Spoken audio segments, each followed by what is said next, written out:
ایک سوال کا جواب فٹافٹ دیں، ٹائم تھوڑا ہے۔ حضور صلی اللہ علیہ وسلم نے فرمایا کہ ایک عورت بڑی گناہ گار تھی، طوائف تھی، پھر وہ جا رہی تھی، کتا پیاسا تھا، اس نے پانی پلایا۔ اللہ تبارک و تعالیٰ نے اس خیر کے کام کی برکت سے اس عورت کی بخشش کر دی۔ ذرا جلدی سے بتائیں، یہ حدیث سب نے سنی ہوئی ہے؟ جلدی بولے نا یار، سب نے سنی ہے؟ پھر یہ ہماری سڑکوں پہ جب کتے مر جاتے ہیں تو مرے کتے کو بھی کوئی سائیڈ پہ نہیں کرتا۔ آپ سینکڑوں لوگ بیٹھے ہیں، حدیث سب نے سنی ہوئی ہے۔ آپ نے ابھی بتایا کہ ہم نے سنی ہوئی ہے نا جی۔ کتا ٹکرا گیا گاڑی سے، پہلے تو جس کی گاڑی سے ٹکرایا اس نے کبھی اتنا نہیں سوچا کہ یار میرے تو نبی پاک نے فرمایا ہے کہ طوائف بھی اس کو پانی پلائے تو بخشش ہو جاتی ہے، تو میں ذرا روک کے دیکھ لوں کہ اس کی ٹانگ پہ زخم آ گیا ہوگا۔ بھئی سب نے حدیث سنی، ہر بندے کو یاد ہو گئی، کیا سمجھ لیا تقریروں کو، واز کو کیا سمجھا؟ یہ بھی وقت گزارنے کا معاذ اللہ ایک ذریعہ ہے۔ عمل کس دن کرنا ہے؟ سینکڑوں لوگوں کو یہاں بیٹھے پتا ہے کہ یہ حدیث ہے، لیکن میں اس وطن میں رہتا ہوں جہاں کتا کبھی مر بھی جائے نا کسی گاڑی سے ٹکرا کے، تو اس کا گوشت گاڑیوں کے ٹائروں سے لگ کے تو سڑک سے اٹھ جاتا ہے، لیکن اسے لکڑی کے ساتھ بھی کوئی سائیڈ پہ کرنے کو تیار نہیں ہوتا۔ بتاؤ کیا لیا ہم نے واعظ و نصیحت سے، کیا سیکھا تقریروں سے؟ یہ صحیح بخاری مسلم کی حدیث جو سینکڑوں لوگوں کو آتی ہے، اس پر کس دن عمل شروع ہوگا؟ کب پتہ چلے گا کہ روک دو بھئی ساری گاڑیاں؟ کیوں؟ اس لیے کہ وہ کتا ٹکرا گیا ہے، اور ہم نے وہ والا فضیلت، وہ والا فضائل ہم نے سنے ہوئے ہیں کہ سب سے گناہ گار بھی کتے کو پانی پلائے تو رب اس کی بخشش فرما دیتا ہے۔ لیکن ٹھیک ہے، وہ سنی ہے، تقریر تھی، وہ تو مولانا نے خطاب فرمایا تھا، عمل کب کرنا ہے؟ ساری زندگی اسی پہ گزر گئی، اب کچھ کام عمل والا بھی تو کیا جائے نا۔ میں اکثر کہتا ہوں کہ نبی پاک علیہ السلام نے جو فضائل بیان کیے تھے کہ تم یہ والی تسبیح پڑھو تو یہ فضیلت ہے، یہ والی تسبیح پڑھو تو یہ فضیلت ہے، یہ والی تسبیح پڑھو تو، غلام کے لیے تو آقا کا اشارہ ہی کافی ہوتا ہے، اور حضور باقاعدہ کسی چیز کی فضیلت بیان کرے تو وہاں مر نہ جائے غلام، وہ کہے کچھ بھی ہو جائے، سارا کچھ ہو جائے، یہ نہیں میں نے چھوڑنا، تو ہو ہی نہیں سکتا، یہ میرے کریم نے فرمایا ہے۔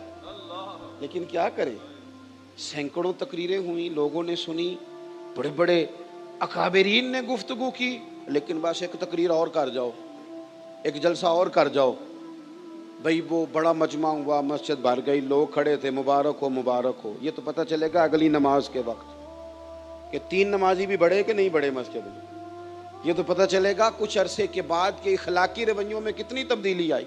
میرے عزیز، کچھ عمل کا بھی تو مزاج بنائے نا، کچھ سیکھنے سکھانے کا بھی تو دستور قائم کرے نا، کچھ ہمارے اندر کچھ تبدیلی بھی تو آئے نا، ورنہ تو باتیں ہو رہی ہیں، اور آج کل تو ہر شخص نصیحت کر رہا ہے، ہر بندہ خیر کی بات کر رہا ہے، بڑا اچھا تراش کے، ٹٹول کے اور تیار کر کے جملہ لوگ اپنے پیج پر لگاتے ہیں، وہ تو ٹھیک ہے، چل رہا ہے سلسلہ، عمل کس دن ہوگا؟ تو اس لیے اپنی زندگی میں ایک تو اپنے کام پر توجہ دیں، اپنے کام پر، اپنی ڈیوٹی پر۔ میں یہ مدرسوں کے جلسے ہوئے بڑے سارے شعبان میں بھی، اس کے بعد بھی، تو میری اپنی حیثیت چونکہ ایک طالب علم کیا، تو میں نے طلباء سے کہا، علماء سے نہیں، میں نے طلباء سے یہ کہا، یاد رکھو تمہارے پاس لوگوں نے آ کے سیاست، تم سیاست پر گہری نظر رکھو، یہ کوئی برا نہیں، جدا ہو دین سیاست سے تو رہ جاتی ہے چنگیزی، لیکن تمہارے پاس لوگ نا اللہ رسول کی بات سننے آتے، اگر یہاں بھی انہوں نے بریکنگ نیوز ہی لے رہی ہیں تو وہ ٹی وی پہ لے لیں گے۔ تم کوئی رب رسول کی بات کرو، نظر گہری رکھو، اپنا مثبت نقطہ نظر بھی اس پر دو، مثبت تبصرہ بھی ضرور کرو، لیکن لوگ دین دیکھیں نا۔ میں ویلڈنگ والے کے پاس جاتا ہوں تو میں اس سے ویلڈنگ کا کام لینا چاہتا ہوں، کپڑے نہیں سلوانا چاہتا۔ اگر وہ کوئی اس قسم کی بات کرتا ہے تو مجھے اچھی بھی نہیں لگتی، میں کہتا ہوں تیرا جو کام ہے تو وہ کر، ایک تو اپنا کام کریں جو ہماری ذمہ داری ہے، آپ کسی بھی شعبے سے تعلق رکھتے ہیں اپنا کام صحیح کر کے کریں۔ آپ یقین کریں، میں نے زندگی میں کچھ ایسے لوگ دیکھے جنہوں نے ڈٹ کے ڈیوٹی کی اپنی، ڈٹ کے ہمارے ہاں ایک کریانے کی دکان والے تھے ہمارے گاؤں کے پاس، تو سویرے وقت پہ آنا اور ہر روز جھاڑو دینا، وہ بار تھوڑا سا جو تھا اس کو بھی اچھے طریقے سے صاف کرنا، چیزیں لگانا، جھاڑ پونچھ کرنا، اور شام کو بڑے اچھے طریقے سے ساری چیزیں سمیٹ سماٹ کے اندر رکھ کے ڈیوٹی کر کے جانا۔ پوتے بھی بڑے ہو گئے، لوگ ان سے کہتے تھے چاچا جی ان بس کرو، کینسن یار میرا اپنے کام نہ دل لگا ہے تو مجھے کرنے دو، میرا کام مجھے تھکاتا نہیں، میرا دل لگ گیا۔ اپنے اپنے کام سے دل لگ جائے نا، پھر انسان سکون میں رہتا ہے۔ کام کریں اور اس میں دھوپ چھاؤں آئے تو تعطل نہ پیدا ہونے دیں، تعطل نہ پیدا ہونے دیں، ڈیوٹی کرتے رہیں کرتے رہیں۔ اور تیسری گزارش آپ حضرات کی خدمت میں یہ ہے کہ جب کچھ سنیں، جمعے والے دن سنیں، کسی درس میں سنیں، کسی محفل میں سنیں، تو اس کو ذریعہ علم بنائیں، اس کو ذریعہ عمل بنائیں۔ ایسا نہ ہو کہ باتیں سن رہے ہیں، ہم سالوں سے سن رہے ہیں، سنتے ہی جائیں۔ میں کئی دفعہ گزرتا ہوں روڈوں سے ادھر ادھر، تو میں حالات دیکھتا ہوں تو میں کہتا ہوں یار ایسے لگتا ہے کہ جیسے اب ہم نے ان چیزوں کو بھی صرف اسی لیے بنا لیا ہے کہ چلو آدھا گھنٹہ بیت جائے گا۔ زندگی میں عمل کا ذریعہ اختیار کریں۔ آپ کا جو عمل ہوتا ہے نا، اس کا اثر آپ کی گفتگو سے زیادہ ہوتا ہے، گفتگو سے عمل کا اثر زیادہ ہوتا ہے۔ جب کوئی بندہ عمل کرتا ہے نا، آپ رونے لگ جائے نا تو آپ کو دیکھ کے بندہ رونے لگ جائے گا، یہ آپ عمل کر رہے ہیں۔ اگر کوئی قریبی ہوگا نا آپ کا تو اس کا دکھ آپ کو محسوس ہوگا۔ تو اس لیے اپنی زندگی میں عمل کا رستہ اختیار کریں۔ اللہ تعالیٰ مرحوم کی مغفرت فرمائے۔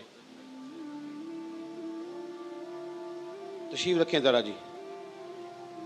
اب مجھے انہوں نے ایک اور فرمائش کر دی ہے، تو ایک بات صرف عرض کر دیتا ہوں۔ سیدنا امیر حمزہ رضی اللہ تعالیٰ عنہ کے تعلق سے، حضرت امیر حمزہ حضور سید عالم علیہ السلام کے چچا جان بھی ہیں، رضائی بھائی بھی ہیں۔ اور وہی بات جو میں کر رہا تھا، جو لوگ آتے نہیں آئے، اور پھر جو کام ان کے ذمہ تھا وہ کام انہوں نے ڈٹ کے کیا، اور جو کچھ کیا کشتیاں جلا کے کیا۔ حضرت امیر حمزہ رضی اللہ تعالیٰ عنہ نے 40 کے قریب لوگوں کو قتل کیا ہے احد میں، اور پھر دھوکے سے پشت پر حملہ کر کے ان کو شہید کیا گیا۔ اللہ نے ان کو اعزاز یہ دیا ہے کہ رسول پاک صلی اللہ تعالیٰ علیہ وسلم نے 70 بار ان پر نماز جنازہ ادا فرمائی ہے۔ 70 شہداء کا جنازہ پڑھنا تھا، ان کا جنازہ پڑھا، ایک جنازہ آیا حضور نے پھر پڑھا، پھر دوسرا آ گیا وہ پڑھا ہے۔ اللہ کے محبوب نے ان سے محبت فرمائی۔ کرنے کا کام یہ ہے کہ ہم اپنے ان اکابرین کو یاد رکھیں، ان سے سیکھیں۔ ان لوگوں کا خون بنیاد بنا دین اسلام کی۔ آج تو لوگ تھوڑا سا کام کرتے ہیں تو پھر انہیں فوری طور پر تعریف بھی چاہیے نا، نام بھی چاہیے، اسٹیج بھی چاہیے، انہیں بڑی شہرت بھی چاہیے، کام بھی اتنا نہیں کرتے۔ لیکن یہ لوگ بنیاد بنے۔ ان لوگوں نے پہلے معاذ اللہ یہ مطالبہ نہیں کیا کہ ہمیں بتائیں ملے گا کیا، گورنری ملے گی، فلانی چیز ملے گی تو پھر میدان، یہ نہیں کہا انہوں نے، بلکہ انہوں نے یہ کہا کہ ہمیں تو اللہ رسول کی رضا درکار ہے۔ تو حضرت امیر حمزہ رضی اللہ تعالیٰ عنہ سید الشہداء ہیں۔